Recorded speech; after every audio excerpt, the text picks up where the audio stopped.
Alam nyo ba na ang narcissist ay gumagamit ng pekeng sakit or fake illness para makapag-control or makapagpaikot at makapangloko ng kanyang asawa at ng mga taong nakapaligid sa kanya? So itong fake illness na to ay malupit na pang-manipulate, pang-control, pang-paikot ng mga tao. So kung kayo ay nakaka-experience na ganito na kung saan merong sinasabi sa inyo ang inyong cheater na asawa na sa palagay ninyo ay narcissist, or kaya misis ninyo na sa palagay ninyo ay narcissist na gumagamit ng sakit, no, you need to confirm if this is true.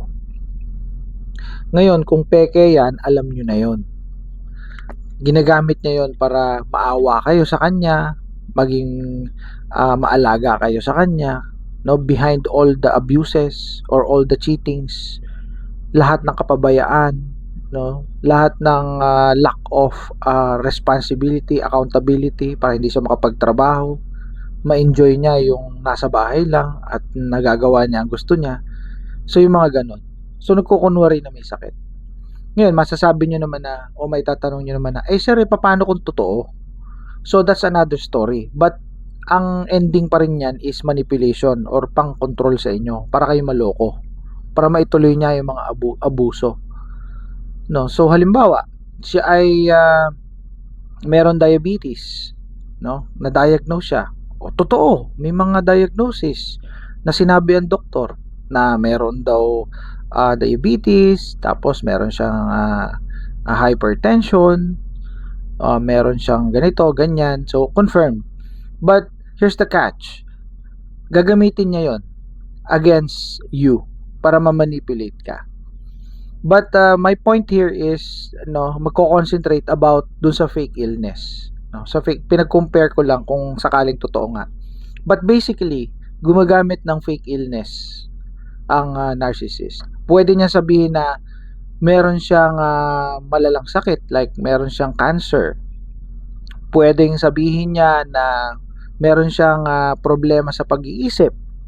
Halimbawa, sabihin niya na, alam mo, meron akong depression 5 years ago na diagnose ako. O kaya sabihin niya na, alam mo, meron akong bipolar disorder, kaya ganito ako. I'm not happy with you.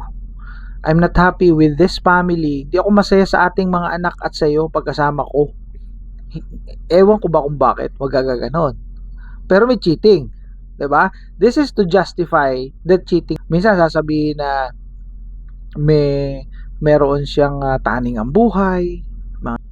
So meron ako i-share sa inyo.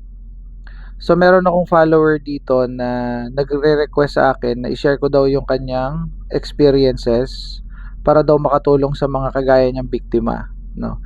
So ang istorya niya is closely related dito sa ating pinag-uusapan. So meron siyang asawang sundalo, nahuli niya nakikipag-sex sa iba. Na-trace niya yung dalawa. Nahuli niya doon sa kanilang bahay na binili. So meron silang another house na investment sa subdivision.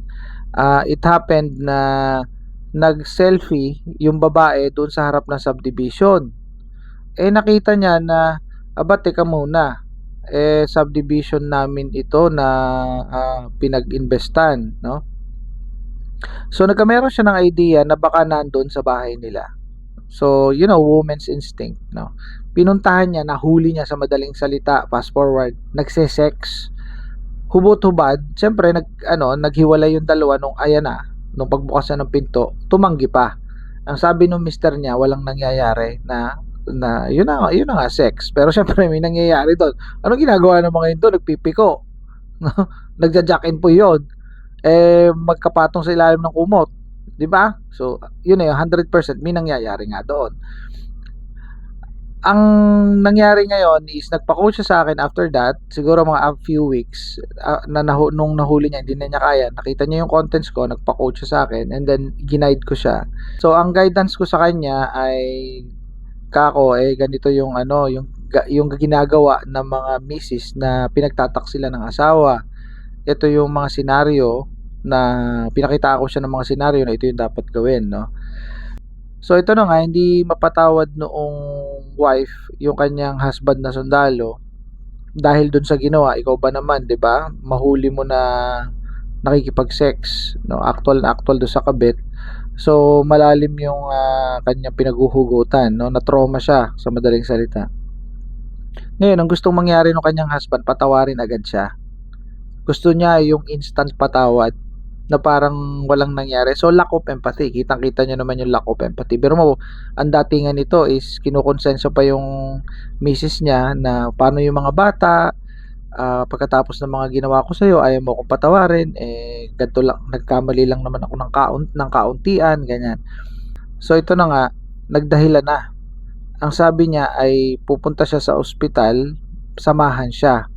Kasi daw nakausap niya yung doktor before at sinabi daw ng doktor na kailangan siya i-confine dahil siya ay nagtatae. No? Nagtatae at masama raw ang tama niya. Masama daw yung lagay.